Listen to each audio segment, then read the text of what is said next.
have fun, make friends, and build companies. It means we're not doing enough to get attention. Manitoba is not a cash poor province. It just absolutely isn't.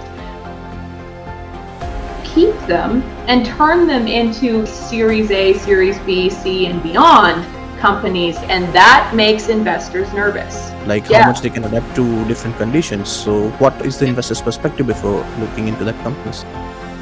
I mean, with angel investors, the way we look at companies is not just what is the conversation today, but where do we think the conversation is going to be in the future, and which are the companies that are building technology or businesses to start addressing those problems.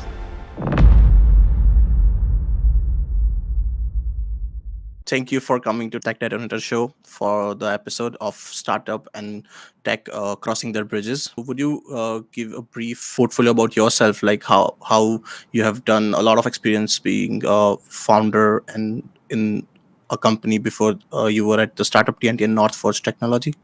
Sure. Yeah. So, I mean, I think my journey with entrepreneurship goes back many years, back to my childhood. I was raised in a family where I had a dad that was an entrepreneur, and I was probably about 11 years old when he started his first company. And being the oldest of 4 children, I think I just naturally got picked to be his sidekick for a lot of his endeavors. And so as a kid already, I understood the ups and downs of starting your own business and what does that look like. And it's interesting because when you grow up in that environment, as a child, you become an adult and you're not sure, do you love entrepreneurship or do you hate it, right? Because you've seen the ups and the downs of all of it and you lived it. In reality, as a kid growing up, watching your dad build his own companies, and so for a long time, I didn't work specifically in startups. I worked probably for every size of corporation you can imagine, small, medium, and large, mostly in operations and finance roles. I also did a lot of executive assistant roles a little bit later on in my career. And then I had one particular role where I was an executive assistant for a gentleman here in Winnipeg who was doing early stage investing. And that kind of brought me back as a reminder and gave me a little bit of a taste again of what I loved about entrepreneurship. And he said, I get these portfolios of opportunities to invest brought across my desk from these young companies, whether they were sent to him by his lawyer or accountant or someone else. And he would say, it'd be really helpful for me if you knew how to essentially be an analyst that could take a look at these portfolios and give me your opinion on whether you think this is potentially a good investment for me to make, considering it's such an early stage company. So I went back to school at that time. I attended CPA, Western School of Business, not so much because I wanted to become an accountant, but because I really wanted to understand finances, corporate finances, and then learning very quickly thereafter how different, medium to large corporate finances and those processes are from the startup world. But going back a little bit, while I was in school and taking formal postgraduate courses for finance, I was also working hands-on on these portfolios, and it just reminded me again of what I loved about this space and doing the work, the analytical work of doing some due diligence and understanding how to look at a portfolio and determine whether it may or may not be a great choice as an early stage investment. I loved the work. And so from there, after that, I did a couple of other things, but probably about 6 years ago, 5-6 years ago, I decided to turn my career to completely focus on startups. And you mentioned earlier that I've spent some time at Northforge, and that really gave me the opportunity to be spending time every single day with only startups and people that were hoping to start their own companies. And so at the end of the day, when you listen more and talk less, and you're an entrepreneur yourself trying to figure out how you make things better for startups in your local ecosystem, there were two things that I heard over and over as far as what the needs were. And so the needs were really twofold. And one was a very obvious one, and that was that startups and founders in Manitoba felt like they could come to Manitoba to spin up a good idea. They could maybe build out an MVP, but they felt like they had little to no opportunity to fundraise early stage capital for their companies so that they could actually take that MVP and essentially scale operations for their company in Manitoba. They felt they had to either leave to go to another major Canadian city, or perhaps even go to the United States, where the appetite for investing in early stage companies was much less risk averse. And then the other thing that I heard a lot over and over, and this was interesting to me, was that startups felt like there wasn't really a vibrant startup community that was in place at the time, where they felt like they could go on a weekly basis or on a regular basis to get support, to meet other peers, to possibly meet staff that they needed to hire, and in general have a place to go where everyone else in the room likely understood or had faced some of the same challenges that they were facing. And that's how Tech Thursday and Startup TNT Happy Hour came to be in Manitoba. Great. So as you talked about Startup TNT, before moving to those events that you started, I would like to elaborate more on what Startup TNT does. Like, it's my understanding that Startup TNT provides a bridge between the strongly based startups who have a strong base and they are ready to scale up, and between the funds from venture capital or early investors like pre-seed and seed rounds, right? So the mission of Startup TNT is very clear and aligns so well with the things that I was saying earlier that founders were telling me they needed. So Startup TNT, first of all, our motto at the end of the day is to, and you've probably heard me say this at on Thursday nights, is to have fun, make friends, and build companies, right? So how do we do that? So first of all, we want to make sure that there's a thriving community platform in place for founders to be able to go on a regular basis to get support that may not be in just investory in nature. So we have that, but then the other part is we want to put actual investment checks in the hands of deserving founders who maybe they will be either in their pre-seed round or their seed stage. And they might be pre-revenue, they might be post-revenue, maybe they're somewhere a little bit in the middle. But whatever the case may be, we run 2 investment summits in Manitoba that are sector agnostic in the spring and in the fall. And essentially what happens is we bring angel investors to sit on one side of the table and a cohort of 20 companies to sit on the other side of the table. And what happens throughout our summit is the angels will conduct thorough due diligence, starting with our top 20. And we're about to kick off our next summit here in the fall. And I'm looking forward to that top 20 announcement. But anyway, the companies at the top 20 will all have an opportunity to meet with this group of mostly local angels, but perhaps some from other provinces as well, who are putting them through a real due diligence process and really helping them to understand, especially if it's your first time through as a company, what it's like to go through due diligence, how to prepare yourself for DD so that you can set yourself up in the best way possible to capture angels' attention and learn how to pitch and learn how to talk about your company in a way that is concise and clear and paints a vision that investors can actually become excited about. Great. That's so great to hear. As you said, that I will like highlight right now what you posted recently on your LinkedIn, like how much you guys have got checks and how much funding you see in Canada right now. Mhm. Uh, Yeah, so I think you're probably referring to that heat map that I posted of venture capital dollars deployed across the country. Yes, that's yes. exactly the one.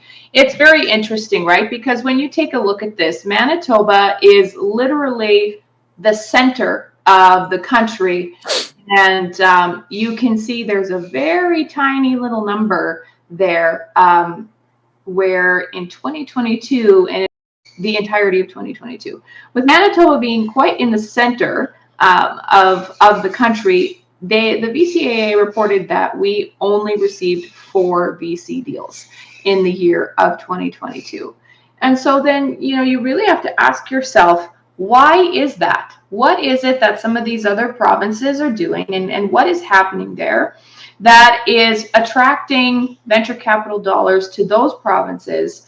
And what is going on with Manitoba that we've received, probably other than maybe Prince Edward Island, and the very tiny provinces on the East Coast? Why does Manitoba receive the absolute lowest amount of VC money in a year? And you can see there, it was only 4 deals that were done, and they created a totality of 45 million VC dollars invested in Manitoba. And Yeah.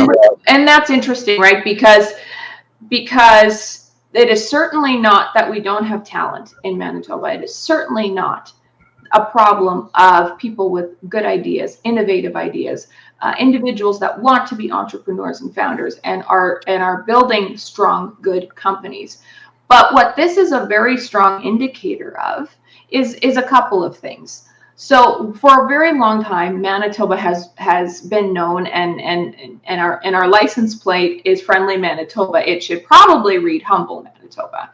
And that's what we've become known for as a province. We don't speak loudly. We don't get a lot of eyes on us, because we're humble, we're friendly, and there's nothing wrong with and asking them very simple question. One was, have you ever invested in a Manitoba startup?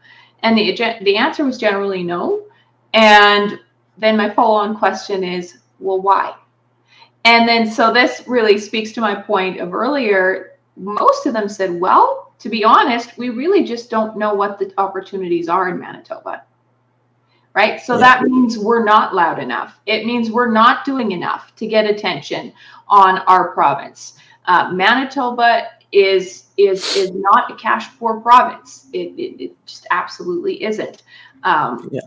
In the money spent in Manitoba historically has been heavily spent on philanthropic efforts, all of which are needed and incredibly important. But I think for a lot of us that do have the ability, and are considered high net worth individuals by the province, or of Manitoba, we've forgotten that there is another opportunity here, and that is to increase your investment portfolio by including a little bit, by allotting some percentage of your portfolio to be dedicated to angel investing.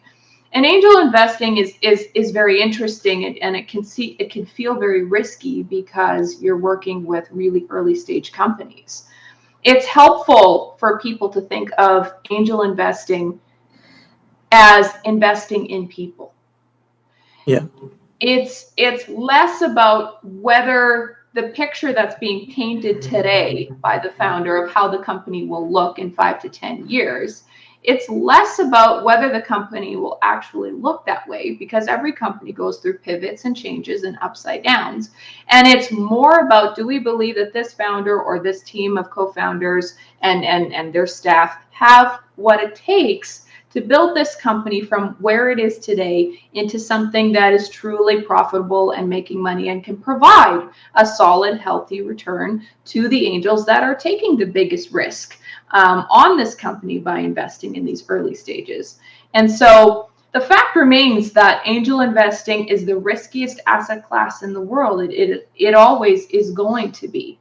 But I can also tell you that some of your greatest investing potential and returns are going to come from investing in early stage companies, early Yeah. stage tech companies, early stage brick and mortar companies, wherever your interest lies.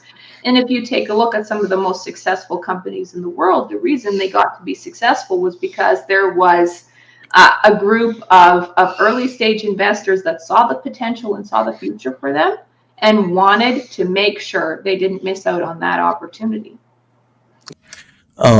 Exactly. So Startup TNT is doing the job of that, and many other companies are doing. But the most recent numbers of Startup TNT shows that they hauled over like 1,500 checks in past 3 years from 84 companies, gathering $11 million, and they have done like 26 summits in past 3 years to gather fund all over the Canada, and which is amazing because it's helping startups. So what do you think the startups like how is the industry shaping up? Like a decade over ago there was a wave of startups, so right now currently is it the same thing that there is a long wave of startups coming because the youth are getting more aware and they are getting louder, as you said, loud enough to show and share their ideas to the world to attract the investors?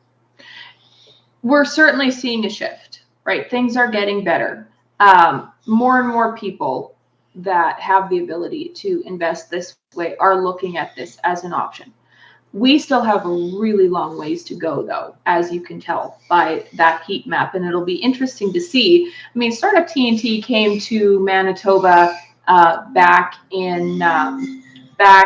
it's probably about 18 months ago, and this is our third summit now that we're running. So when you're coming through our process, yes, you get the opportunity of meeting your local group of angels, but your pitch deck is also being sent out to venture capitalists that are not in Manitoba or just Saskatchewan or just Alberta.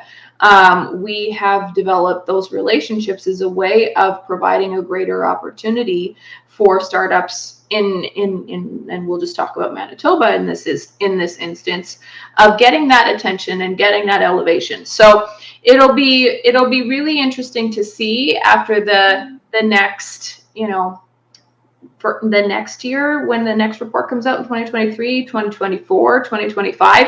That's when we'll really be able to start tracking whether groups like Startup TNT or the Women's Equity Lab or the investments that I know that are coming out of MTA, and if those are directly turning into more VC dollars being deployed into Manitoba. You can't change anything overnight, right? But Manitoba has a responsibility to continue to create an economic situation for its founders, for its startups, and all the entrepreneurs that are spinning out of universities. If we don't take care of them and don't provide the opportunity for early stage investment when they are baby companies, if I can call them that, we will not have the luxury as a province to keep them and turn them into Manitoba-based Series A, Series B, C, and beyond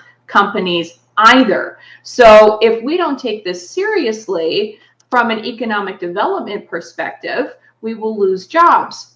We will lose revenue. We will be losing. There's a number of things that we will be losing out on as a province if we don't start to turn this ship around. And this is not something that one person can do by themselves, right?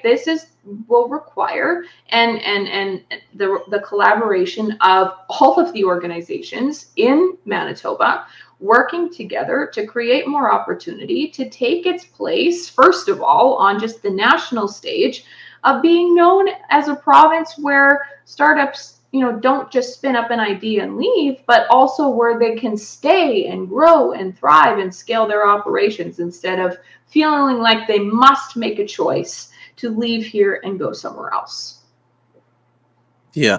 So as you described, when the companies are in the baby mode, they need some opportunities to grow and scale fast. So How do you qualify those candidates for, suppose your summit is coming up next month? How do you qualify those candidates?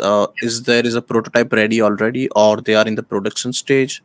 How do you qualify them as ready for the pre-seed round? Yeah. So again, we have our application process is not a difficult one to go through, but there certainly are some qualifications that we look for in Manitoba, just like we do in Saskatchewan and Alberta. We need to see that you have a registered company in Manitoba. If you go through our process and you make it through multiple rounds of being cut to being in our top 5, you need to be able to be incorporated as a company in Manitoba.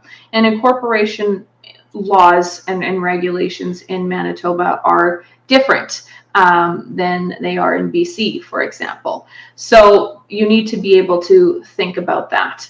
And then otherwise, there's no qualification of you needing to be in a space where you are already creating revenue. Maybe you are just at an idea stage and you want the experience of meeting angels and growing your network in that way and getting your company and ideas in front of people who have spent years building businesses and can help you.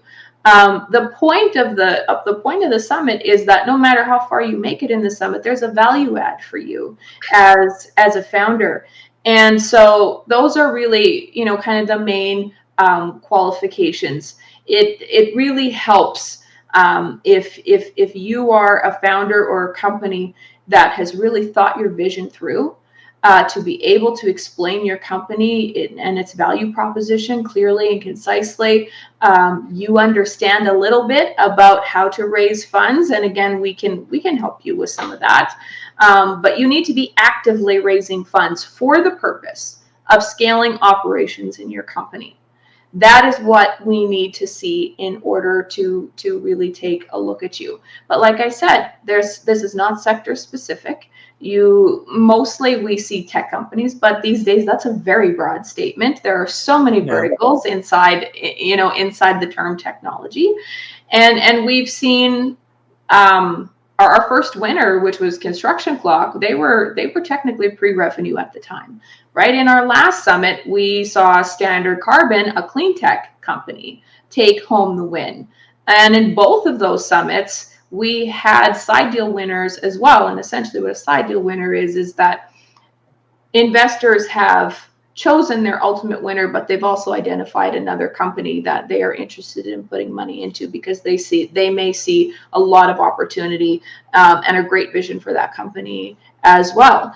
Delphi Technology Corp being one of them. Typha is another company that won investment as a side deal through our AgTech Summit last winter. So at the end of the day, it's really about whether you have the ability and you have built something that is unique and is something that you have gone to the market with and tested. You might be in testing phase, but you have some assurance that you're building something that people will pay for, right? Okay. Because at the end Yeah. of the day, this company needs to be a company that can make money. Otherwise, there's no return for investors. Yeah. So definitely there has to be some analysis and numbers if the company crosses certain benchmark. But also the investors should be looking for team chemistry, right? How the founding team is, how there is a Absolutely. trust between the co-founders. That's a So huge thing. yeah, so the startup industry is very daunting and pressure. So would you like to explain how sometimes how there are relationships and the chemistries between the teams work, and how it is a once you describe on the Thursday night that it was like a divorce, marriage type of thing between the founders? Yeah, that's something we talk about quite a bit, and often I will say to solo founders who are looking for a co-founder, maybe you try the dating before you get married approach, not literally dating, as Yeah. someone at Tech Thursday so beautifully pointed out to me. Do you actually mean we should date that person? I'm like, no. Mm. What I mean is the idea that You spend some time working on projects together. Try strategizing together. Try maybe even just working on a business plan together. See if you are able to get to a place as a pair of co-founders where you have a shared vision for the company. Because I'll tell you, one of the first things that is very easy to tell in a due diligence process is if your co-founders are not on the same page. If your co-founders are not on the same page as far as the future of the company and what it's going to look like and what success means to them, and a myriad of other factors that we discussed during due diligence, that is the relationship of the co-founders and their team is something that we always talk about and that we always ask about. And it's very easy to tell once you've done this for even just a little while. Sometimes without even asking, you can tell that the co-founders are not on the same page with where they want this company to go and what their vision is for the company. And they may have competing visions for the company, right? And that makes investors nervous, because at the end of the day, we want to see co-founders and teams that are aligned in their vision, working towards a common goal. And the other thing that I say to founders and co-founders as well is there's a couple of things that you should think about. One is when you're working on your first MVP, it doesn't have to be perfect. You get it as close to right as you can, but if you wait for the day of perfection to release that first MVP and actually test it in the market, you're never going to get there. And you are shooting yourself in the foot from gaining real market intelligence and getting you to a stage of actually churning revenue faster. So, Yeah. and you can, especially when you have a pair of tech founders, you can quite easily see when one of them thinks it needs to be to this level before they release, and the other one thinks it should be at a different level. And then whoever the devs are that are working on it, do not actually have a singular vision to point to and work towards, because they're getting competing and conflicting messages from their bosses, right? Yeah. So figure that out before you sign a co-founder agreement or before you start a company together. Just work on some projects. See how you like working together. It's so common for co-founders to get together, be excited about an idea, and they just want to go out and they want to build it. Take some time to get to know each other first, because at the end of the day, you're spending way more time with each other than you are with anyone else. So it's technically a live-in before getting into a marriage, where you need to see how everybody's taking the duties and responsibilities, and what vision is, what are the dreams of that person particularly, and are you able to fit like a key and lock like that in to drive the company ahead. I mean, does that mean you're always going to agree, even if you're a good co-founding team? No. But you have a process and a way of coming to an agreement, something systematic, something that works, that you are actually able to continue to guide your team, whether it's just the two of you, or whether you've got, devs working on a project in the background, or you have a small ops team that's now helping you, or, marketing has come on board. You need an aligned vision, and you need to present that aligned vision to your team so that you are not costing your company efficiencies and getting half of the team to work on one thing and the other one is focusing on something else, and everyone thinks they're working together, but they're actually not. And it just ends up creating more problems, and it causes infighting amongst the co-founders, especially, and the relationship can fall apart. And that is really difficult. Doesn't mean a startup can't survive that. Sometimes you will have co-founders that work together for quite a long time, and one of them decides that this is no longer for them. And they find a way to create an ending that still allows the company to flourish and go forward. And even that's a healthy sign of a good, strong co-founder relationship, whether they stay with it forever or not. But at the end of the idea, my advice always is, unless you really know how you work with this person and understand just how much time you're going to spend with this person, take the dating before you get married approach. Yeah. Perfect. So I know you are on tight schedule, so I'll line up a couple of questions before you go. Sure. So, from the investor's perspective, what are they looking for in terms of when the startup is uh, trying to grow rapidly? They are trying to scale their growth, and they are trying to adapt and um, but how much resilience is there in their behavior, and how much adaptability they are open to, like how Yeah. much they can adapt to different conditions. So what is the investor's perspective before looking into that companies? Well, I think you kind of hit on it right there at the end, right? Like if myself and I'm going to speak mostly on the angel investing side of things. As your company grows and you start working with venture capitalists, they have other, they have more quantifiable benchmarks as the company gets older and grows. But really for angel investors, it's kind of what I said before. Does this business make sense? Can this business make money? Do we see the opportunity for this business to do well in whatever market and in whatever industry it is in?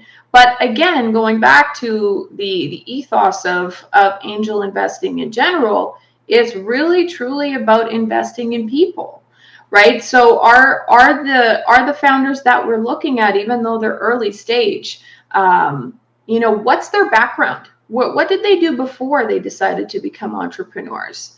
Have they been entrepreneurs before? Have they perhaps exited a company successfully before? Maybe not. Often that's not the case, but sometimes it is, right? And a successful previous exit is generally a really good sign.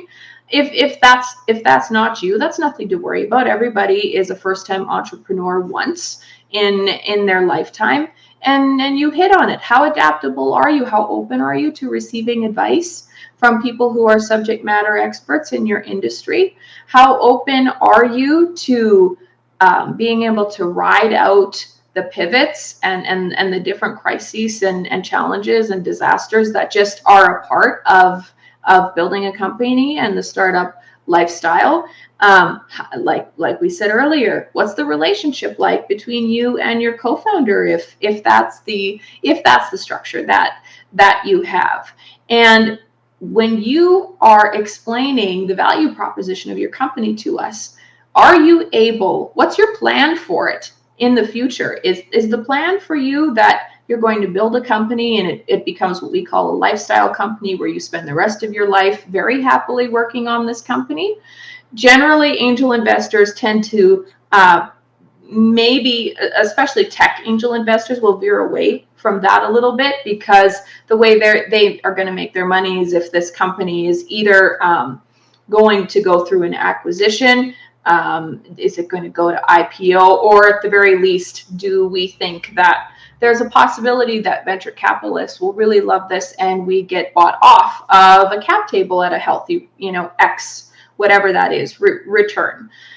So these are all things that we look at. We look for founders and co-founders that have confidence in what they're building and their belief in it, and the culture that they're building within their company, to ensure that at the end of the day, it's two things. If this is not going to work, then fail fast and be okay with it. But if the market is showing you that there is a place for you, and you've created a product or some technology that people are willing to pay for, are you going to be? Do you believe in that product? Are you going to stick with this company through the highs and the lows to be able to get it to where it needs to be, where you are earning money as a founder, co-founder? You can pay your staff, and then beyond that, hopefully you're able to grow it to a place where you can offer your investors a healthy 10 to 12x return on their investment. And I mean, at the end of the day, angel investors understand that these are generally not short-term investments that you're making. It's very hard to put a number on it, but at the end of the day, it's very common for, in those early stage investments, to sit 5 years, 8 years, sometimes longer before you see a return. And don't forget that the majority of startups and young companies will fail. So it's your job as an angel to be looking for the opportunities that you feel have the least amount of chance of failure. And sometimes, even though you have a great idea and a great company, something happens out of your control. Perhaps economic conditions change, where it's your company is no longer viable to continue. So at the end of the day, we're looking for resilience, right? We're looking for Yeah. resilience from founders and co-founders to just go the distance. Yeah.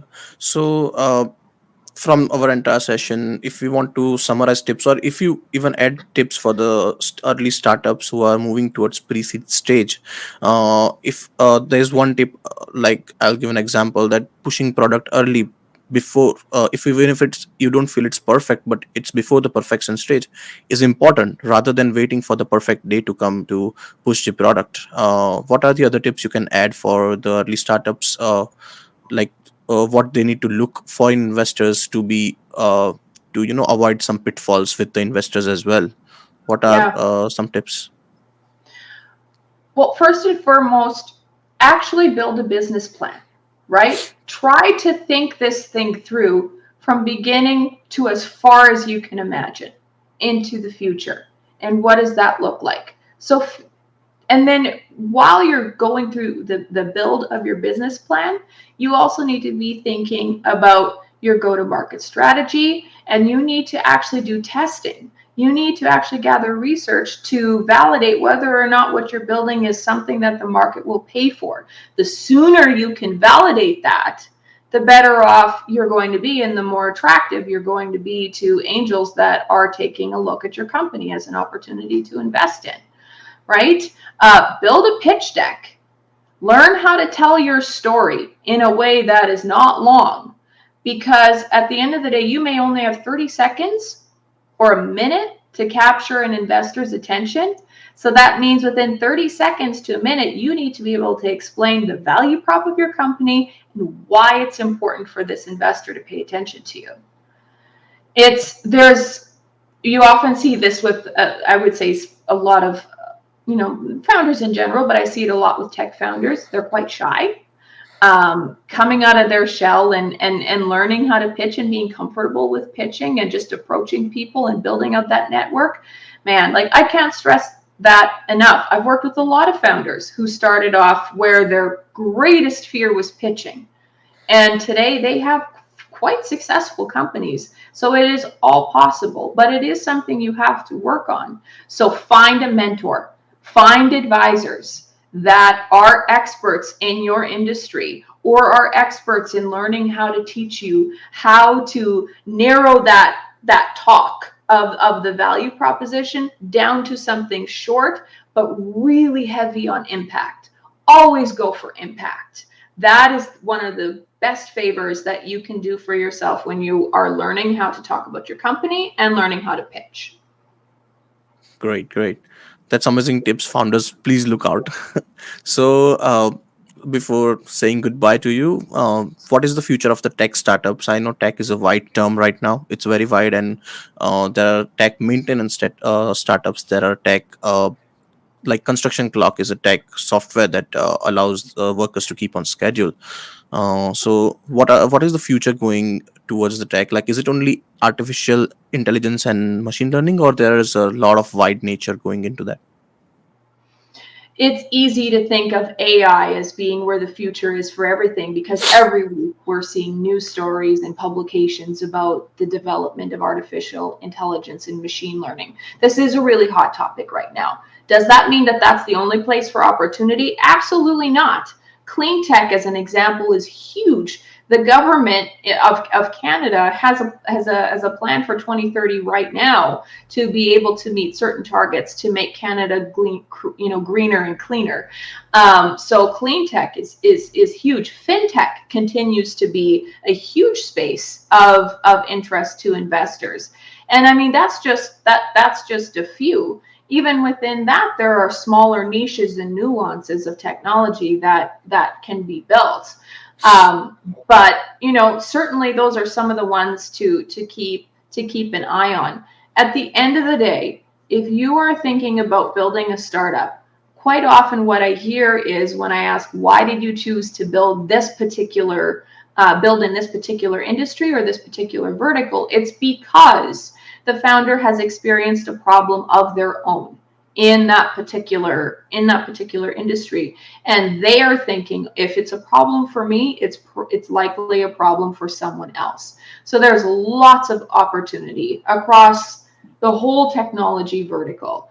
And you said it well. A construction clock is obviously a construction tech company. Construction is huge. It's a huge industry in Manitoba. They were incredibly smart to be able to build a technology company that could easily be adapted in this province and and across the country. And I believe they've gone into the United States as well by now. So construction is never going to end, right? So be thinking about those industries that are always going to need something. Think about the companies that are so big that are working in industries where they need efficiency processes or technology built that they just don't have time to build on their own, right? And can you be the team that builds it, creates strategic partnerships with these larger companies, and eventually sell your company to them? So absolutely, AI and machine learning. I know it's hot, and it's going to be hot for a while, and it's controversial. How much is too much, right? Like this is the conversation that's being had around the world. But are there opportunities in other tech verticals? Absolutely, and I don't think that's ever going to change. Yes, I'll put emphasis on that by saying um, I was researching on certain websites and I found out that alone clean tech and fintech was covering $4.1 billion in the last year of startups. So Yep, it's a huge industry in Canada right now. absolutely Great. it is. There's just so much you can develop within those streams, right? So Yes. lots of Yes. opportunity. Like when people are not into this startup world, they don't know that clean tech and fintech is occupying this much world. Fintech people have heard that fintech is covering some space, but clean tech people never have imagined that it can cover this much area, but it is one of the biggest areas of startup industry in past couple of years. Oh, absolutely. I mean, with angel investors, the way we look at companies is not just what is the conversation today, but where do we think the conversation is going to be in the future? And which are the companies that are building technology or businesses to start addressing those problems? Because at the end of the day, when it comes to the return on your investment, the more accurately you are able to see into the future. And then this comes from experience and maybe the industry you're working in, or having connections in industries who are subject matter experts. We are always looking for the next big thing that isn't just a big thing right now, but what's the next big thing for the future, right? I mean, we can Yeah. think of a whole bunch of examples lately where, ChatGPT 5 years ago, we weren't really talking about ChatGPT 5 years ago or using it. Now we're using it to write our essays. Now we're using it to write our LinkedIn posts. I did it yesterday. So that's an example of where AI has come a long way. And if you invested in it 5 to 10 years ago, you're probably making a pretty decent amount of money off of the companies now that you invested in who are doing it well.